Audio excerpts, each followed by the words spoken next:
He'll still sell them, but the price has gone way up. Okay. And it takes a long time to make them.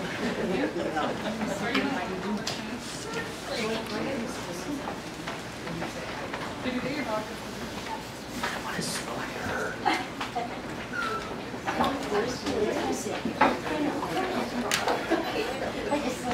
That's why I give you a shower. Well, here, come sit over here by Stacey.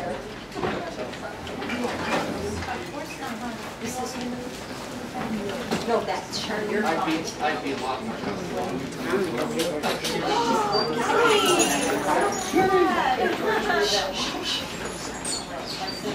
Welcome, everyone. I'm Susan Chamberlain. I'm the manager of the new Fern Eberhart Center. And this is a fundraiser for us to bring an event center to Sheridan. And thank you for coming.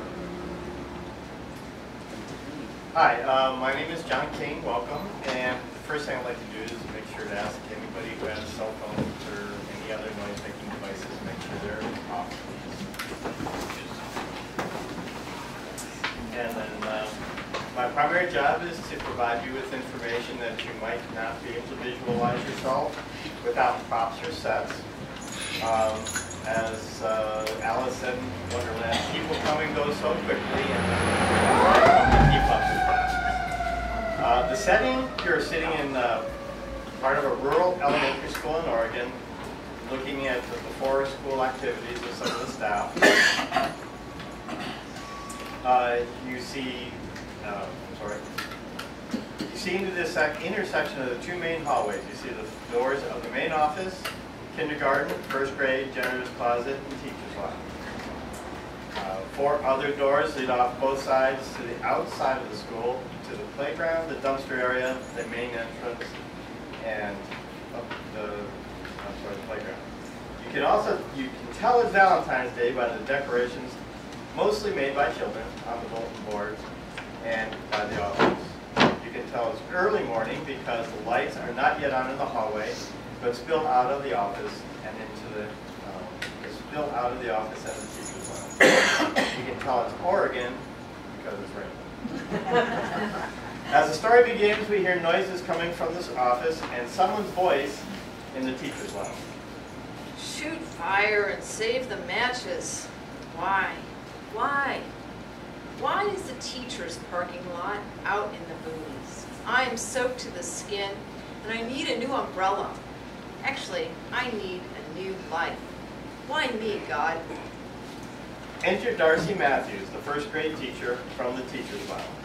Today she is uncharacteristically depressed, frazzled, and disorganized. A woman in crisis who uses sarcasm and chocolate to deal with stress. You know how they say you're supposed to take life one day at a time?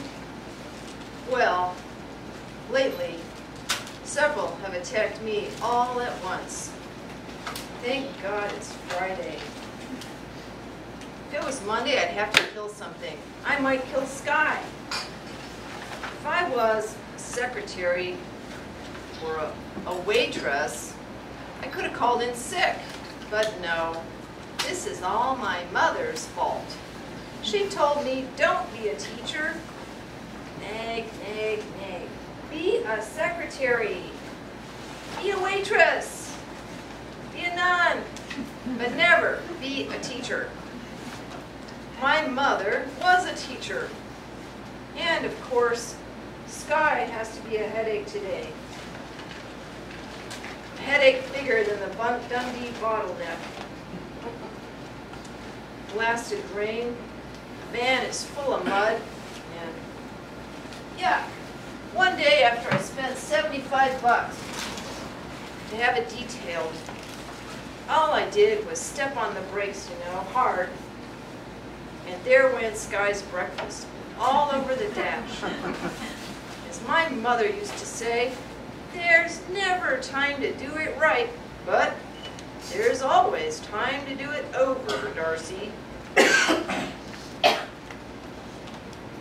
Flood insurance? For crying down the sink. Good grief. Oh. My galoshes. Geez Louise. I can't swear. I forgot how to swear. I need to swear, for goodness sake. There it is again. Makes me want to hook myself up to a chocolate IV. What else could possibly go wrong? Ah, fudge. I had to ask. Just then, the school secretary's voice blares on the intercom.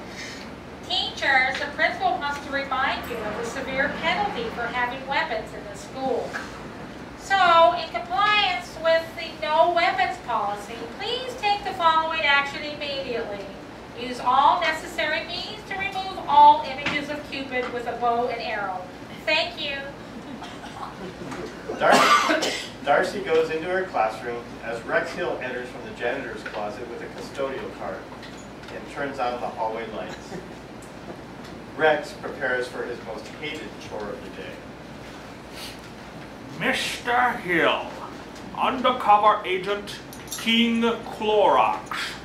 Your mission, should you choose to accept it, is to find the secret stash of gold bullion located somewhere in the environs of Gooseneck Creek Grade School.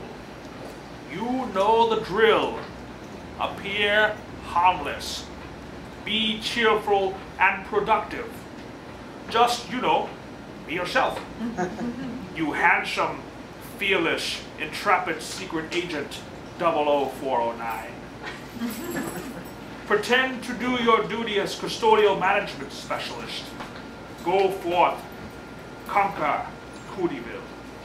Rout the rapscallions of bacterial growth and douse the devils with the death spray. Darcy enters the hallway from her first grade classroom and watches Rex.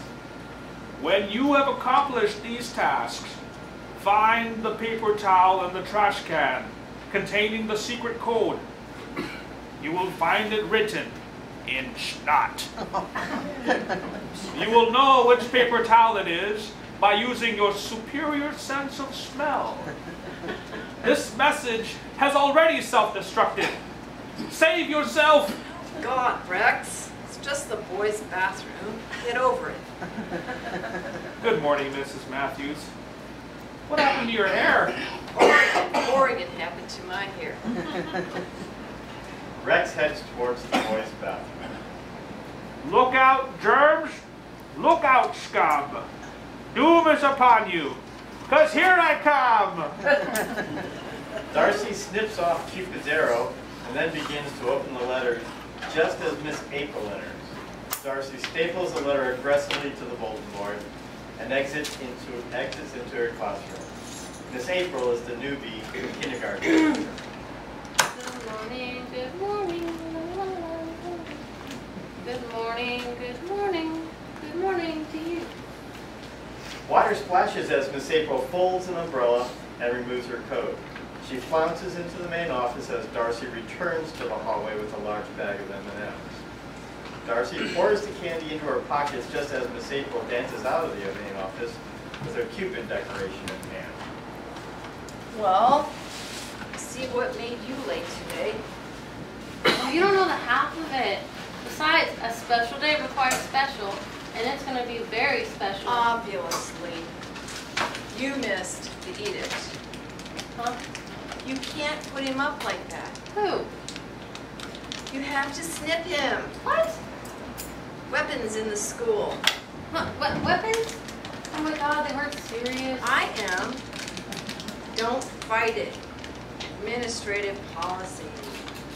Okay, so what do we tell the kids? What does it look like? Obviously, he's playing the harp.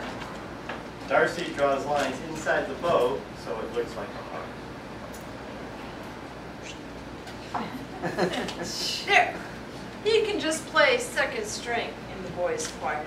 That'll teach you, you little pink eunuch, you. Alrighty then. They begin decorating their bulletin boards. You know, the other day I read a story about this lady who gets Valentine from God. Oh, no. Yeah. Every year on February 14th, she gets a Valentine's message from God. One year, she and her sweetie were having dinner at a very fancy restaurant, and she found a perfect heart-shaped crouton in her salad. So they got married. Another year, she was out walking and 3 leaves landed on her, each one a perfect heart shape. And they ended up having triplets. Last year, she took her pup to the vet to be neutered, and while she was waiting in the reception area, she noticed a perfect heart-shaped mole on his weenie. And so she decided not to have him fixed after all. Miss April exits into her classroom just as Rex comes out of the boys' bathroom with the trash bags and starts to take them outside. As he passes the K1 hallway, he notices the lights from Miss April's room, so he leaves the bags and finds smudges to wipe off the walls in her area. well, you're loaded for bear today. You like it? Ah, It's going to be the latest thing when I patent it. very handy. A roll of paper towels. Oh yeah, keeps the hands free. And there's always a wipe up ready. Oh, okay. Hey, happy Valentine. Don't go there. Hey, handyman, Moi, custodial management specialist. I sure could use you right now. Ruff. Ruff. Rex lunges into her classroom. Mr. Hill, Mr. Hill, please come to the office as soon as possible. Thank you. Rex does an about face at the sound of the principal's voice on the intercom. Trying to escape, Rex goes towards the trash bags, followed by Miss April. Hang on, Rex. Stay. I need you, Rex. Oh, sure. Anything for you. May I? Thanks. Miss April bends over to wipe off her shoes. This doesn't go unnoticed by Rex. Mr. Hill, please come to the office immediately. Thank you. Rex is torn between Miss April and his escape. Oh, and I'm afraid I puddled all over the floor Me too. when I came in. I mean, Just it's now. wet outside. Sorry. No problemo. You just go and wet my floor anytime. It's the price I pay for walking to work. You know what? Job security. The school principal, Mr. Kindler, is heard before he is seen. On hearing Kindler's spurs, Rex becomes agitated and Darcy lets him into her classroom. He drags the trash bags in with him. Enter Mr. Kindler, the principal. He's here somewhere. I can smell him. He went Went that that way. way. He heard me page him. I didn't hear anything. Nope, nothing. Well, it's spit. Yeah, spat a little. Fine, just fine. It's always something. Let's see. Fix intercom. It's imperative I get this list to that janitor before school starts today. And by the way, where's Sky? I have something for her. That's nice. I left her out in the van. You want to know what she did to me this morning? Well, we love to have her here on these special days. She made a huge muddy mess. We should look into bringing her here more often. Everyone's self-esteem seems to rise somehow. You know what I mean? Yeah, and then she wouldn't be home alone so much. Well, isn't it remarkable how much better behaved the children are when she's around? Look, 10.3% improvement on Sky days. She's in the doghouse today. Well, just the other day I was reading how this kind of thing lowers mass test anxiety in children. A really calming influence, Sky. Oh yeah? Do I look calm? Especially when she barked her breakfast all over the desk. Well, thank you for bringing her. Oh. Well, first things first. We have to get ready for the day, and I need to practice my speech. Oh no. Hi, my name's Valentine. I lived in Rome during the 3rd century, and that was a long, long time ago. At that time, well, it's important for our students to know the true history. Darcy exits quickly into her classroom. Miss April returns to decorating her board. Fine. Don't forget the assembly at noon, ladies. I'm going to get a tracking collar for that janitor. Mr. Kindler marches off, jingling, reciting, and sniffing the walls as he tracks Phil. I lived in Rome a long He time exits ago. outside and Darcy reappears. What was that? Oh, old politicians never die. They just lose their speechwriters. He's been giving that same speech every year, I swear, since Claudius was emperor. But I thought he was a cowboy. It's his second life. Oh, so those are campaign buttons all over his office? He retired. So when politicians retire to Oregon, they become cowboys. He's finding himself. Anyway, I meant, what's with the spurs? Don't you remember Christmas? Well, yeah, but Christmas program. yeah. When he clogged jingle bells. Oh, that's what that was? Wait till June. June, graduation. Always brings Slim. Slim? Yep, rides right into the graduation assembly. Right. On Slim. Yep, singing June is busting out all over. Darcy opens her classroom door. Don't worry, you'll get used to it after a while. Speaking of maintenance problems, here Rex. Oh, thanks. Who's Slim? Rex goes towards the dumpster exit with the trash bags, while Darcy and April return to decorating. Yeah, yeah, my heart's in a whirl. I love my calendar girl every day of the year. As Miss April decorates her bulletin board, Darcy reaches for the envelope she stapled to it earlier. I'm just so jazzed. I just know he's going to pop the question tonight. We're going to Portland for dinner, and he's picking me up after school, and this is his most favorite skirt. But I sure hope he doesn't give me his grandma's wedding band. It's so blah. I want something that matches my personality more, you know? Something light, airy. No, something sparkly. Like diamonds. Lots of them. Diamonds are forever, you know. I bet he sends me a dozen red roses today. And he knows how much I love Victoria's Secret. Maybe he'll give me a gift certificate. I kind of hope he doesn't give me Godiva chocolates, though. I've been doing so well on my diet. Well, April, a marriage proposal, a dozen roses, Victoria's Secret, Godiva chocolates, and maybe diamonds. I should hope so. What did you get him for Valentine's Day? Well, technically, if he gets me something from Victoria's Secret, then it's a gift for him, too. I got him a silk shirt, though. I love silk, don't you? And I got him a pair of silk boxer shorts that say stud muffin. I love muffins. Kiss on me, my continental. Diamonds are a girl's best friend. Diamonds are a girl's best friend. Rex appears just as Mr. Kindler re-enters from the front of the school. Rex bolts outside. Whoa, Hill, whoa! Run, Rex, run. Hill, whoa, Hill! See Rex run. Well, that's just fine. He has to come back in sometime. I'll just camp out. Here, Mr. Pig, have some real Valentine's food. Oh, no thanks. I've never really liked chocolate. No, really. The taste of chocolate does nothing for me. Some nice prunes to go with that. Well, you know, that's not a bad suggestion. I'll write that down on my wife's shopping list. Rex can be seen trying to sneak back inside the school. You know, the Godiva Chocolate Company, or maybe it was See's, used to limit how much chocolate their employees could eat. What happened, though, was that the employees would sneak it. So the company decided to let the employees eat as much of it as they wanted. After a few days without restriction, of course, overall productivity was down 5.3%, but eventually revitalized itself as employees naturally cut back.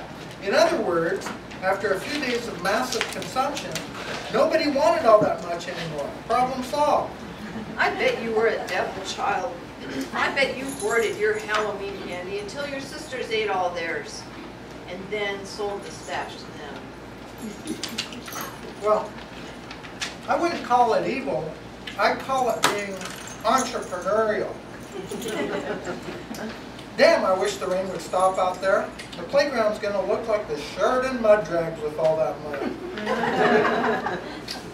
Solution, long-term, contingent upon passing a $10.5 million school bond. Resurfaced entire playground. Solution, short-term, hill. Get pea gravel, fill in all those potholes. Hill. All right, this is getting tiresome. I'm going to get to check that intercom. As Mr. Kindler starts to go to the office, Rex re-enters from the playground and tiptoes into the janitor's closet. Oh, Mr. Kindler, please let me know first thing when the florist van pulls up. I'm expecting flowers. And don't forget the humongous Hope diamond. Oh no, I just wanted a little. Okay, yes, I am hoping for a diamond, and I'll let that snarky comment pass because you've consumed about 8,000 calories in the past 10 minutes, and you're probably just cranky from all that sugar. I'm glad not everyone is so cynical.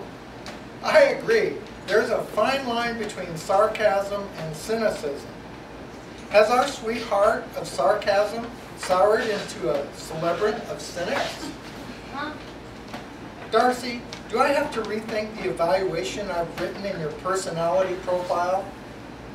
And by the way, Miss April, you must be feeling very lucky today. I am.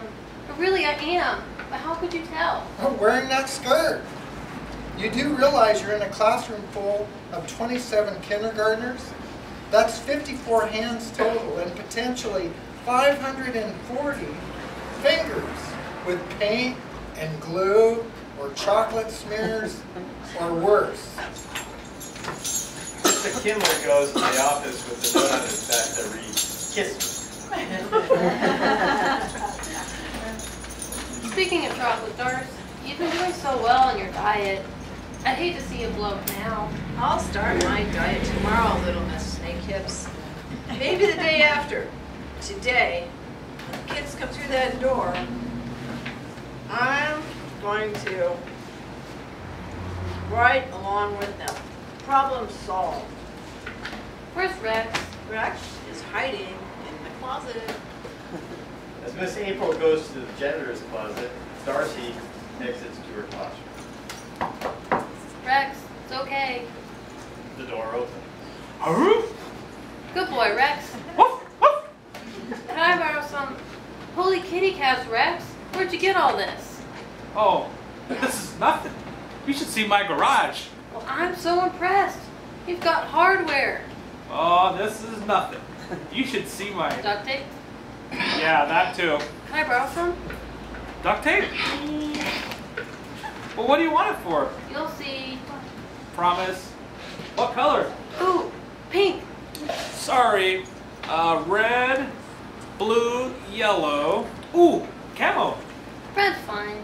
Why don't they make pink? I mean, even bubble wrap comes in pink. I know. The kids love to pop it. Me too. You know, someday I'd like to show you all the things I can do with duct tape. I love duct tape. Whoop! It all started one day when my dad got mad and taped my little brother to the wall. Oh. It started me thinking, you know. Oh, I know. One time my cousin made a really cool purse and then sold it on eBay. Oh, really? I fixed a broken taillight on my Nova, and once I used it to repair a fan belt, and... But I really prefer Velcro. I do a lot with it. Oh, so, show me yours, and I'll show you mine. Okay. But really, you haven't lived till you've tried hot glue. Oh no, I always take some skin off with that stuff. Woof! Not with the low-temp stuff. You still can't let the kids touch it. I'll come get the tape. Thanks. Miss April stops at Darcy's door as Rex exits to the dumpster. I'm gonna stick like glue. Yeah, I'll stick like glue because I'm stuck on you. Oh my god, Darce, have you seen Rex's hardware? Can't say I have. I mean, is it just me or doesn't everybody, don't you think hardware is... Mr. Kindler comes into the hallway as the intercom comes on. Teachers, just a reminder about the workshop being held this Saturday at Linfield on the 3 R's, reading, writing, and riddling. Registration begins promptly at 8 a.m. Kindler crosses fixed intercom off of his list. I knew it. I knew it. If he's napping in the lounge, we are going to have a little conversation about this. Mr. Kindler marches to the teacher's lounge as Darcy appears and sits on a stool to put conversation hard candies into the children's envelopes on the board. You know, somebody really needs to come up with more realistic conversation cards. Something besides be mine, hot stuff, wild thing, sweethearts forever. How about easy come, easy go, love stinks. You're mine until you get cellulite. If you love something, set it free. If it comes back, it's yours. If it doesn't, hunt it down and kill it. But how would they get all those words to fit on those itty bitty hearts? Miss April appears wearing her duct tape apron as Rex comes in from the front of the school carrying a flower box. See? Hey, nice job. You, haven't been in the military, have you? What? Rex? Because you forgot to cover the rear. Poseyland delivery for Miss April. Miss April squeals with delight as she opens the flower box and reads the card. Roses are red, violets are blue. A beautiful aster reminds me of you. What the? Let me look. Aren't I a rose at least? Or an orchid? How do you choose a big old plain flower? Yeah, he misspelled it all right. Well, at least he's on the ball. I can't believe a beautiful aster? What's so special about an ass? He's trying to tell me something, isn't he? Well, at least you got something. I bet the Hallmark shop is jam-packed with guys right about now. Because they waited till the very last minute to get a card even. Hey, another Floors van just pulled up. Miss April beats Rex to the door. It's probably my cactus. Miss April and Rex re-enter with a very large object on rollers, wrapped with a pretty ribbon. Wahoo! Now this is more like it. As Miss April is unwrapping the gift, Mr. Kindler comes out of the teacher's lounge. He sees Rex bolt out the main entrance and he starts to march after her. Ah! Mr. Kindler stops short when Miss April screams, and Rex re-enters, listening. Oh, cheese and rice. What now? April, what's wrong? Darcy? I don't know. She took one look at the plant. Jerk.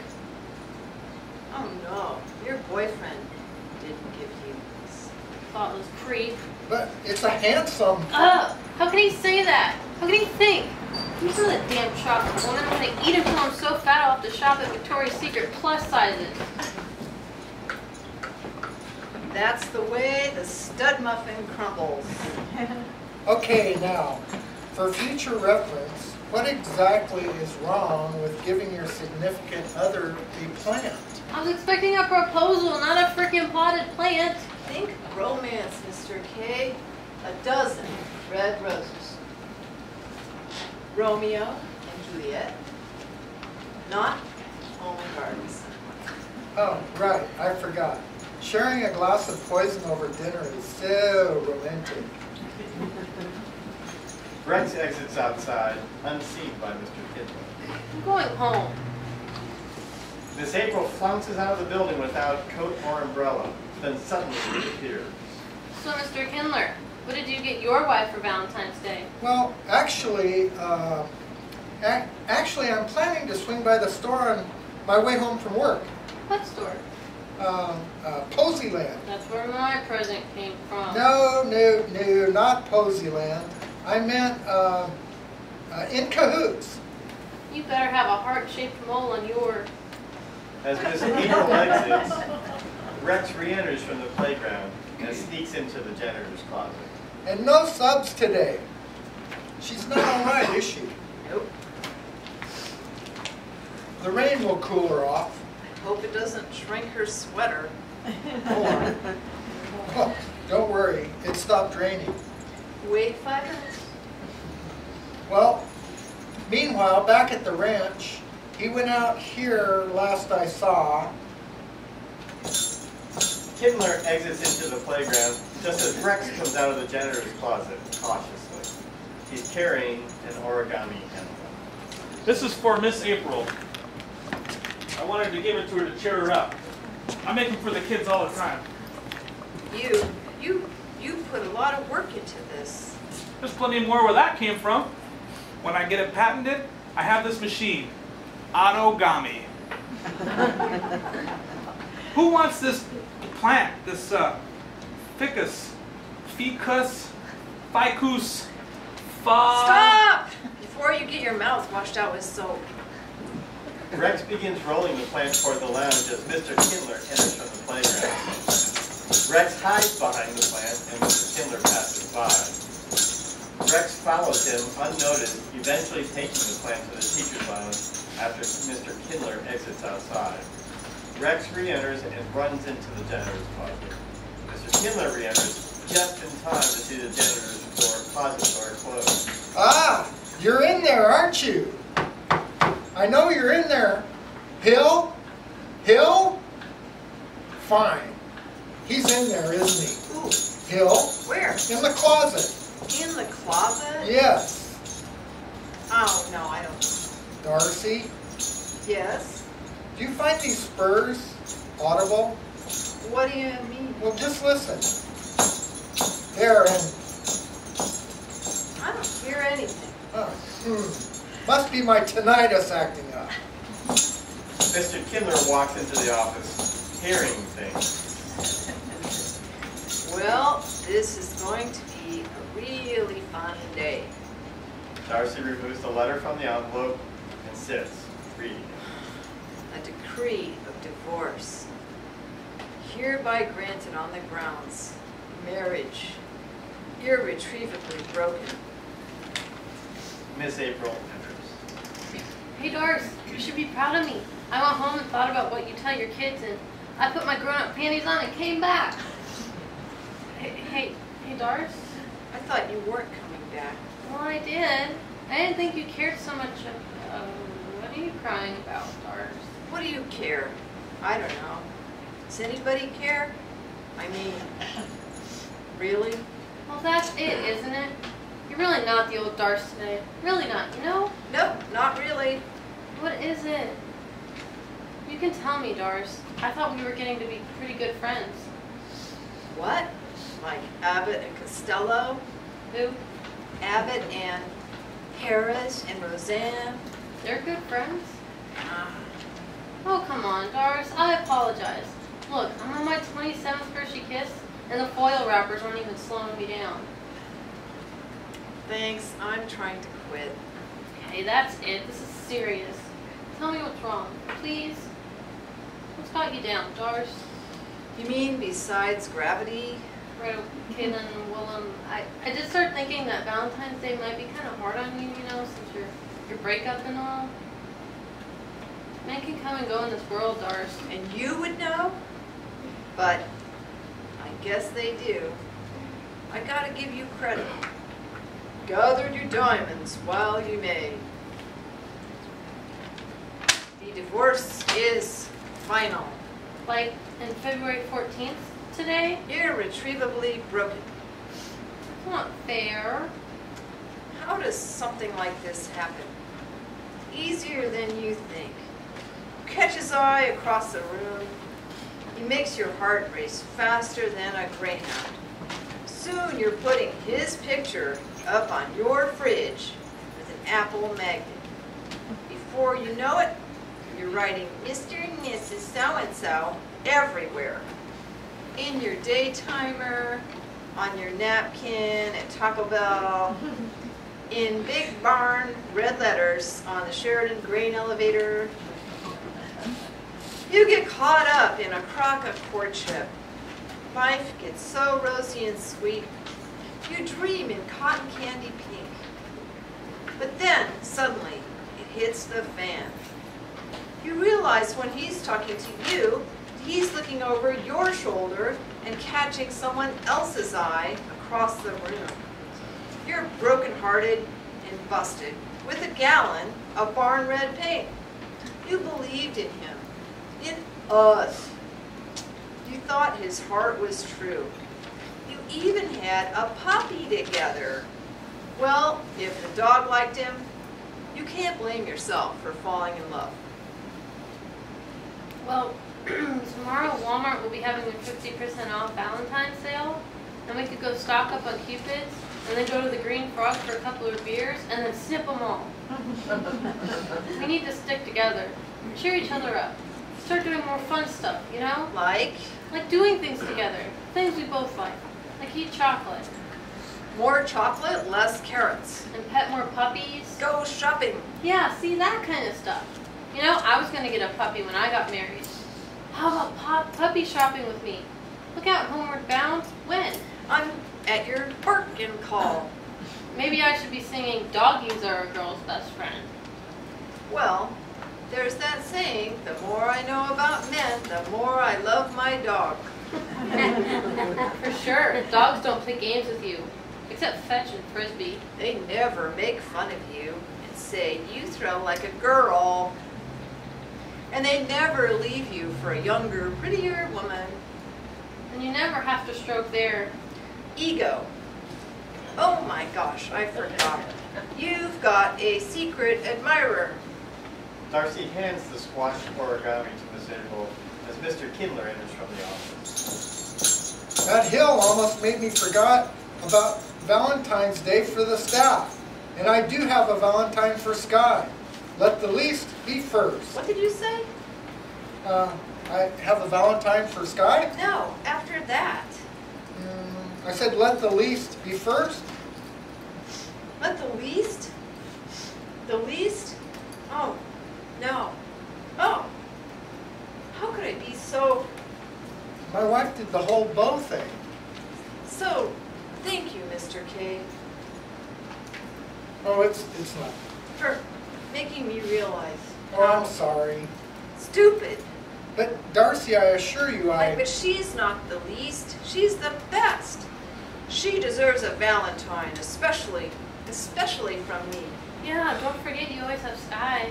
She'll love you forever. Poor Sky. It wasn't her fault. None of this is her. Oh, sorry. I didn't mean to upset you. A distraught Darcy exits into the teacher's lounge. Well, that's two. So, do women just normally fall apart on Valentine's Day? Her divorce is final. Today. Of all days. Aw, shucks. How unsporting. I wish I knew what to say to make her feel better, but being a guy and having a knack for always saying the wrong thing, I mean, just ask my wife. I think the best thing to do is just go and get ready for the day. After all, it's 5 minutes to 8 and the children are here. Kindler disappears around the corner, then stops and fakes the sound of his spurs taken away. When the sound dies, Rex opens his janitor's closet door cautiously. He's holding pink bubble wrap. Hey, Miss April, wanna pop some pink? Sure.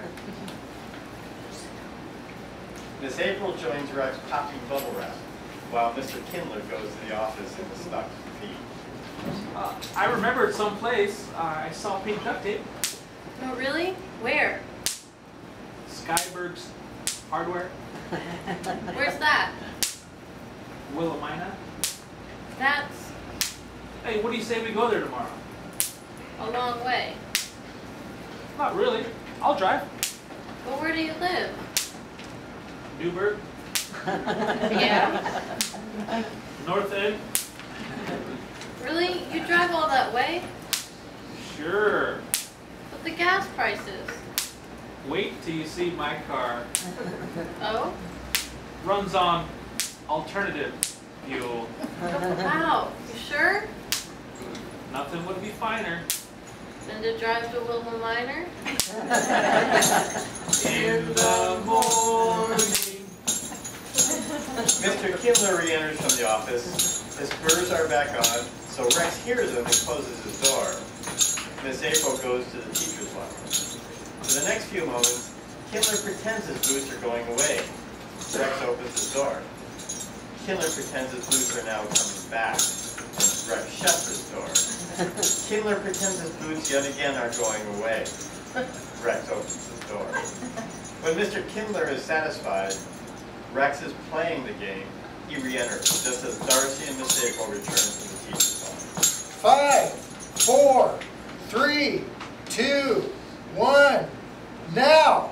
Kindler shouts to the office staff and the intercom immediately blares. Attention all associates, wet cleanup on aisle 1, wet cleanup on aisle 1. The door of the janitor's closet flings open, and we see Rex dressed for Valentine revels with the kids. You can take the man out of the hardware store, but you can't take the hardware store out of the man. Mr. Kindler rips the list out of the notebook and sticks it between Rex's teeth. And I'd appreciate it if you didn't fold the cafeteria napkins into swans and cranes today.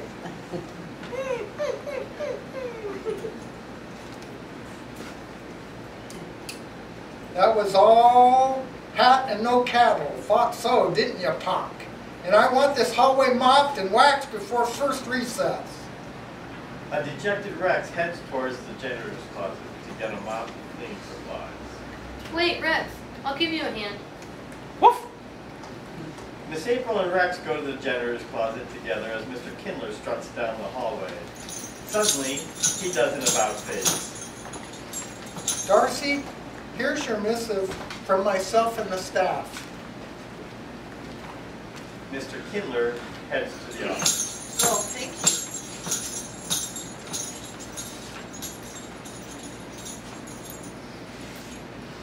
Dear Darcy, in the battle of love, sometimes the heart is mortally wounded.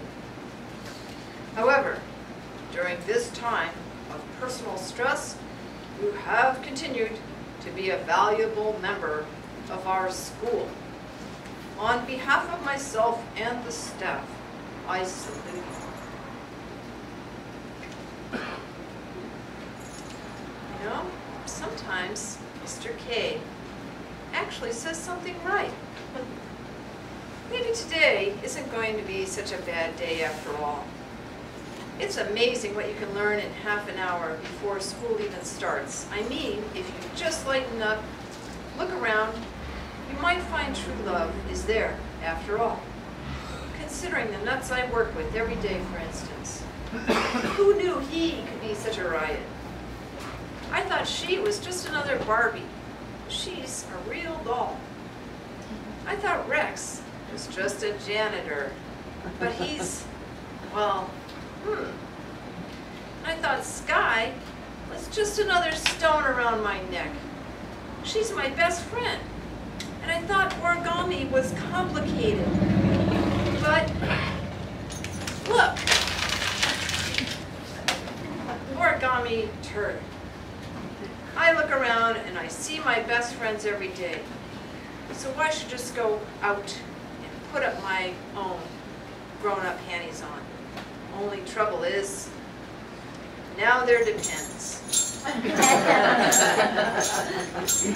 Rex and Miss April return. Mr. Kindler stands waiting for the kids at the front of the entrance. Gird your loins, ladies. Here come the buses.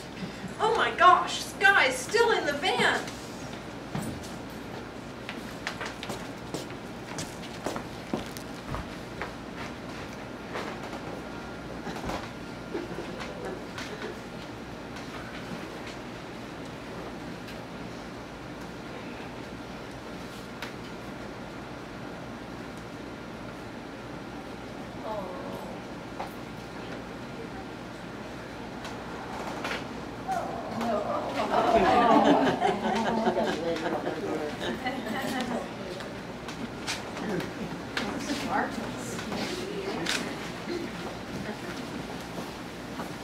You know, Doris, diamonds may be nice, but pound puppies. Pound puppies are forever. Never let it be said that we don't give our children a good time at Gooseneck Creek Grade School. But after today, politics look mighty appealing.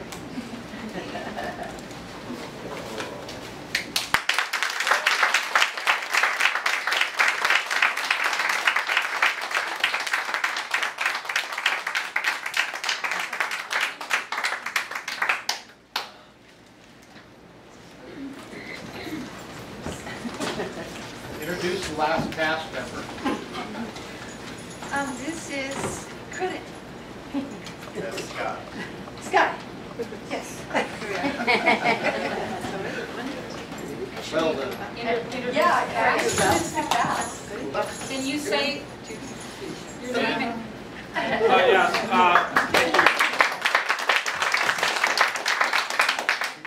My name is David Basio. I'm from Monmouth, Oregon. I'm Jackie Crozier. I just moved here from Charlotte, North Carolina. All right. My name's Kristen Anderson. I live in McMinnville. My name is David Worrix, and I live in Midville, Oregon. and I'm Susan Chamberlain, and I live in my hometown, Sheridan. My name is John King, and my wife is the author.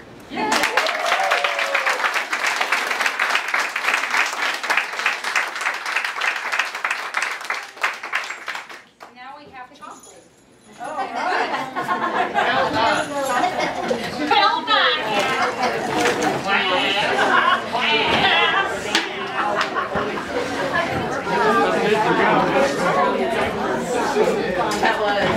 Well, you can ask him. Talk to him. Hey, muy bueno. Yeah, no, I am. I'm not independent.